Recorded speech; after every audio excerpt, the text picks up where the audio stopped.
Tanghali na nga rin pala sa mga oras na ito at nagpabili nga pala ako ng sardinas sa aking asawa at kumuha nga pala ako dito sa tabi-tabi namin ng talbos ng kalabasa. Inugasan ko na nga rin pala itong talbos ng kalabasa at naggayad na nga rin pala ako ng mga lamas at magsisimula na nga rin pala tayo sa pagluluto. Iginisa ko na nga rin pala itong bawang at saka sibuyas pagkatapos ay nilagay ko na nga rin pala itong ating sardinas. Pagkatapos ay naglagay na nga rin pala ako dito ng tubig at saka pampalasa gaya ng asin at saka bitchin.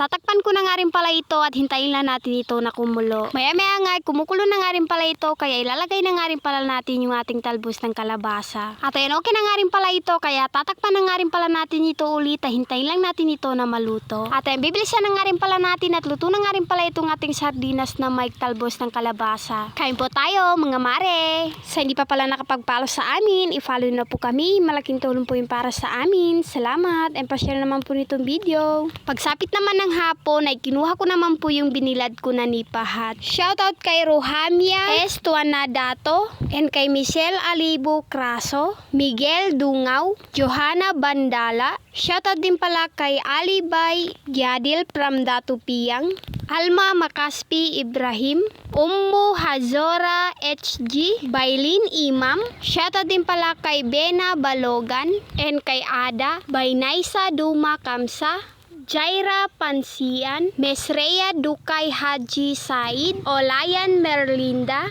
IGA Gabriel. Shoutout po sa inyong lahat. Pa-share naman po nitong video. At malapit na nga rin pala akong matapos dito sa paghahakot nitong nipahat na ibinilad ko kanina. Ilalagay nga pala dito ng aking asawa dun sa ginagawa niyang lutuan. Doon ko na nga rin pala ilalagay. At tapos ko na nga rin pala itong hakutin. Ito nga pala yung ginagawa ng aking asawa na lutuan. At nung malapit na nga rin pala magdilim ay nagsaing na nga rin pala ako at nagkatay nga pala ng pato itong aking asawa. Wala kasi kaming pambili ng isda ngayon kaya naisip na lang ng aking asawa na magkatay nitong pato. Pagpasensyaan nyo na po guys kung nabubulol na naman ng person. Ang luto palang gagawin natin dito sa pato ay adobong gata. Kaya eto't nagbalat na nga rin pala ako nitong niyog. Ako na nga rin pala nagbalat nitong niyog kasi umalis na nga rin pala yung aking asawa papuntang moske. Sa mga oras nga pala na ito ay luto na nga rin pala yung aking sinaing at nagbainit na nga rin pala ako ng tubig. Nung mainit na nga rin pala yung tubig na pinainit ko ay binuhusan ko na nga rin pala itong ating pato. Pagkatapos ko nga pala ito alisan ng balahibo ay pagdating nga ng aking asawa inugasan na nga rin pala niya ito. Inihaw nga pala niya ito kanina at hindi ko na nga rin pala yung nabidyohan. Nung matapos na nga rin pala niya itong ihawin ay dinala na nga rin pala niya dito sa balong para mahugasan.